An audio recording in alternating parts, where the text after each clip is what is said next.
you know, the fact of the matter is it's been far too long and on far grave an issue. We have Terry with us. I remember the last time Terry came on the program, and he's also a Canadian.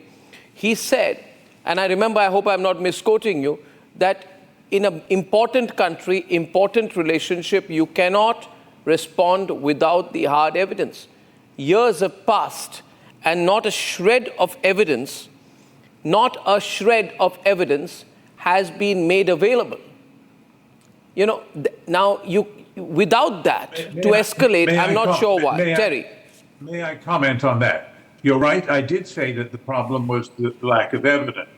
The whole problem with Trudeau's démarche last September, saying that India was involved somehow in the establishment of Hadi-Nijja, the whole problem was that he didn't produce any evidence. Now, he's made it worse. This is becoming a fiasco. You're right.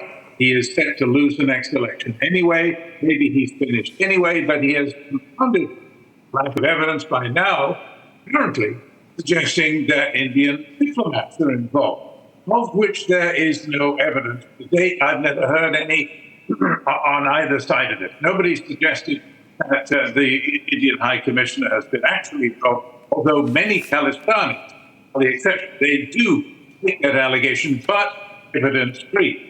This is the problem. So Trudeau has made his position worse by making another unsubstantiated allegation. However, that does not mean it's unsubstantiated differently. It's not. If we're not talking about diplomat, the American side has certainly produced a plentiful array of evidence, detailed, factual evidence about an alleged Indian plot to murder, among others, Hardeep Singh Nijjar, as well as Gopal Singh Khanum, the Peace for Justice leader in the United States.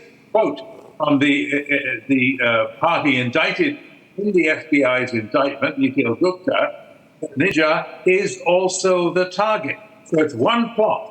The Americans have produced evidence, Trudeau has not. The difference is that in the American case, they are alleging a plot in which an Indian official, an intelligence employee of the Indian government, but not a senior diplomat, engaged with criminals who hire gangsters to kill a prominent Khalistani. And so they've been more focused and more careful in what they've suggested. And here's the big difference. India dismissed Trudeau's evidence-free allegations as absurd, but India has resolved to take the American allegations very seriously, set up a committee to look into it. We're not dismissing this as absurd. Terry, may I? And it's the same plot. It's the same plot. Terry, may I say this? See, yes. Even if that were to be the case, and I'll take 30 seconds to respond to you, you are saying that the Americans have also made similar charges against India. Now, let me tell you, first of all, I don't know why these Khalistanis are getting targeted or killed. Nobody knows. These are unknown people, first of all. Second, Terry, you and I live in the real world. You don't have to see documentaries to understand the depth to which the CIA operates. You don't, I mean, let's realize what the CIA has done over the decades. How many people have you killed? How many heads of state have you killed, assassinated? How many assassination attempts have the Americans carried out over the years?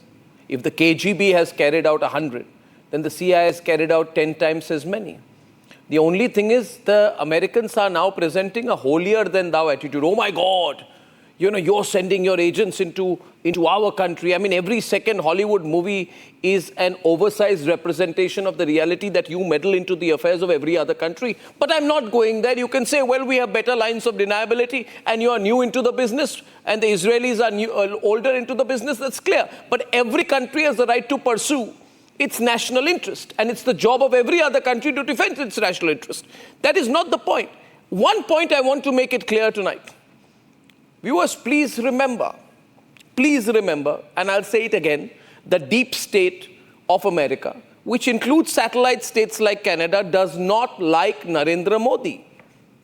It does not like a strong government in India which pursues an independent foreign policy and will do whatever the hell it wants on Ukraine or Russia or Gaza and refuse to be pulled into any camp.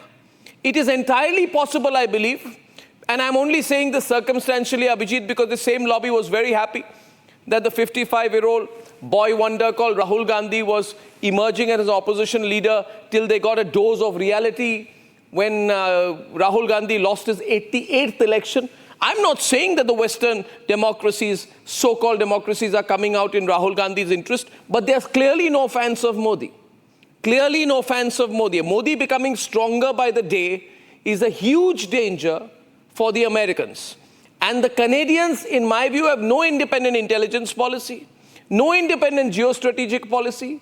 I do not even consider them to be a sovereign nation in real terms. They are yet another American state, pretending to be sovereign country.